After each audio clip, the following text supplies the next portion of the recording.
Do you find it strange that you went from hurting people to now saving lives? Not really. Is it one and the same? No, it's just, I don't know.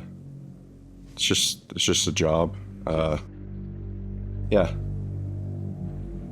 I mean, well, one thing's just, I like fighting, but I need a stable career, and so this is it's a career that I don't know, fits with me, I guess. Like, I wouldn't want to do like an office job. It's it's a physical job. It's the kind of people that do the job are generally like kind of similar to me, kind of people that I would like, similar mindset and everything. So yeah, I don't find anything weird about it. Yeah, now that you say that, if you think of like the stereotypical thought of a firefighter, it's kind of like a regular, like somebody that's in the military or somebody that's a fighter. You know, you would like to think of them as like strong, strong-willed. What is the mindset? Do you have the same mindset being a fighter to an EMT to a firefighter, or is your mindset different? You mean in what way do you mean? Like, Well, you're going to my overall life mindset, or like? Yeah, well, going to, like, say you're going to go into the octagon, you're going to fight someone. You're like, oh my God, I'm in here. This guy's trying to hurt me. I'm going to hurt this guy.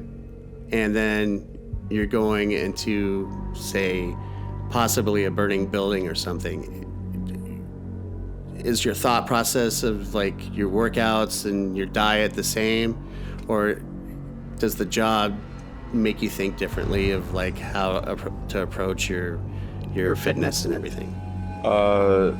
Fitness, I mean, I just kind of stick with fighting stuff for like health and fitness, because I don't know, it's just something I can't really give up. Like, I'm gonna train and take care of myself for the rest of my life. Like, it's kind of, I don't know, it's just kind of like a part of like the person that I am now, like in the way I live my life. Like, I mean, there's a saying like in the fight world, like fighting is it's not like something you do, it's like a lifestyle. You have to like live it. And it's very true, because like if you're just doing it for fun or as a hobby or whatever, that's different. But like if you're trying to like do it at a high level, fight professionally and take it seriously and, you know, see how far you can go with it, like it has to be a lifestyle. It has to seep in and control like every aspect of your life. Like once I made up my mind that I was going to pursue fighting, it like put a filter in my mind of that every decision passed through. Like, so before I decided anything, the first layer of the decision making process was just, how is this going to affect fighting? And that's like everything of like, what time you're going to go to bed? Am I going to eat this? Am I going to drink that? Am I going to go this? Am I going to go on that trip? Am I going to go over here and do this thing? Like, someone invites you to something, the first thing that went through my mind was like, how's this going to affect fighting? Is this going to keep me up late to where I'm not well rested and I'm not good for training tomorrow? Is this going to make me miss a training session? Do I want to eat that? Like, is it going to make me better or worse? Like, how's it going to affect me? Like, is that going to make my weight shoot way up? Is that something nutritionally helpful for you, or is it like a negative thing that's going to just bring you down? So, yeah, when you're fighting, everything has to go through that filter first if you want to do it correctly. So that's just kind of something that I like. It's been put in my life, and I've done it for so long that I don't think I can really fully take that off. Like, I can kind of ease up on it. Like, once I'm not going to fight at all anymore, I can ease up a little bit. But just, that's the way I like to live my life too, because I don't know why, but like, I think the hardest part of like not training full time and having that be my primary focus is just knowing that I'm not like at like the peak of my capabilities. Like, I don't like walking around and knowing that I could lose a fight to a higher percentage of people than I could right now. Like, it's kind of I guess probably most people can't relate to that, but yeah, I want to just always be at like the best of my abilities and always be able to beat as many people as possible in a fight, should it come to that. So I keep that, and like, honestly, if you're in shape to fight, you're in shape to do most things. Like, you can get more specialized for different things. Like, you know, it's not going to make you like the best like long distance runner or power lifter or whatever, but it'll keep you in shape for most things, and definitely keeps you in shape for firefighting. I guess as far as like the overall mindset, I think a lot of my mindset, well, a lot of fighting has shaped a lot of like who I am and the way I do things and stuff. And one of the benefits, I think, is the mindset from that, and that carries over to firefighting, of just like focusing on the task at hand and the process. It's like you go to fight someone, there can be a lot of emotions and thoughts and stuff, but you can be like worried about like, oh, is this guy gonna hurt me? Is he gonna knock me out? Am I gonna break my leg, break my nose? Like, am I gonna win? Am I gonna lose? Am I gonna get embarrassed? Like, all this stuff, but none of that's actually productive.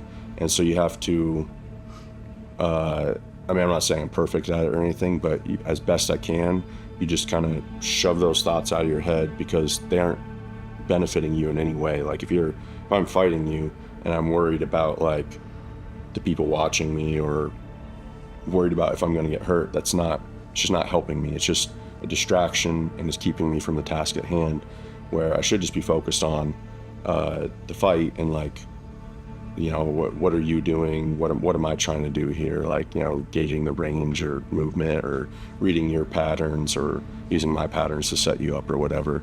So it's kind of the same thing with firefighting. You just kind of carry that mentality over. Like, you can be nervous about whatever it is you're about to do, stressed about any of that, but it's ultimately not beneficial to you. It's just holding you back. You just need to focus on the task at hand and the process of like, what is going to help solve this problem that's in front of me. Same thing. It's just the same thing. It's just a different task. Like, what is going to help me win this fight here, or what is going to help me do what I need to do here, whether it's fighting a fire or helping someone medically. You just got to go through the process that will accomplish the goal. That's pretty cool.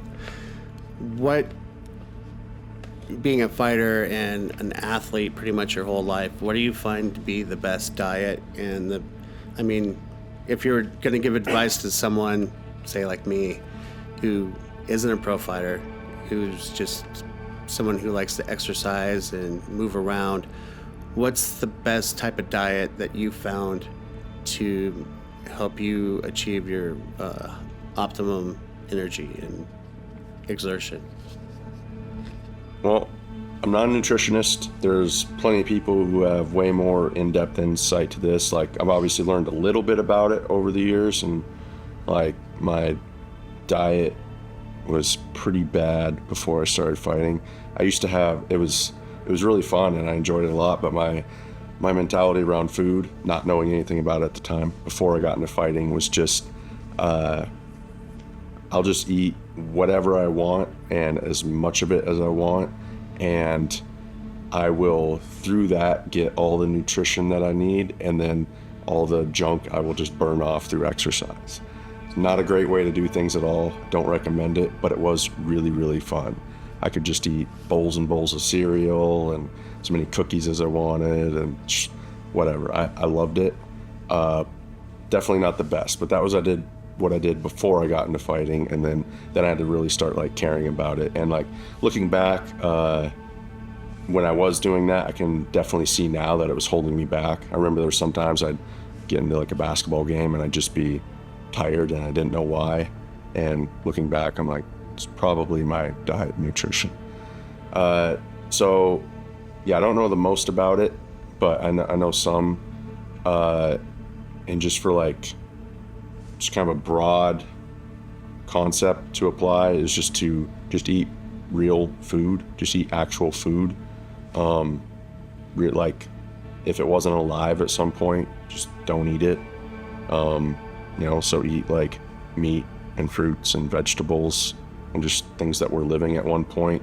Like, take like like a Twinkie or something, like what is that made of? Like, I don't think you can tell me like what is in that. Like, you can't be like, oh yeah, they took a chicken and they took some grapes and they combined it and they got this. Like, no, it's like not real food. It's like some fabricated, made up human thing, and it's junk.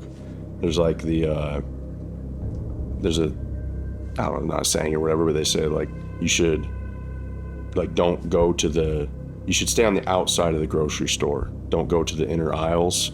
And you stay on the outside, you know, that's where just like the real stuff is. That's where like the meat and the dairy, the fruits and the vegetables and all that is.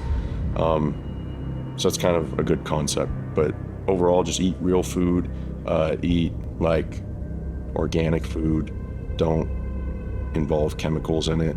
Like a lot of our food, I mean, most corporations in America are trying to poison you in one way or another, and it's not necessarily that they're just like evil. Well, I guess they're kind of evil, but like it's not necessarily that their goal is like, hey, we're gonna poison these people. It's just that they can make more money by doing that, and they're greedy, so they're gonna do whatever they can to make more money. So if they can spray all these chemicals on the food to make it look better, so you'll buy it, and just make whatever concoctions of chemicals that taste good, so you'll buy it, they're gonna do it. So just eat organic, real food that doesn't have all these chemicals sprayed on it, because that's bad for you. So the kind of simplest thing I can say is like eat real food, things that were alive, plants, animals, and then eat them without chemicals being sprayed onto them. And then also just don't eat more than you need to. Like, I think some good advice is like, I've heard is like, eat till you're like 80% full. Don't eat till you're like full and you can't eat anymore. Like, no, just eat till you're satisfied and then you're good. Thanks for watching Untitled Interview. If you liked the conversation you just watched, be sure to like, comment, and subscribe. If you're interested, there's lots more just like that right here.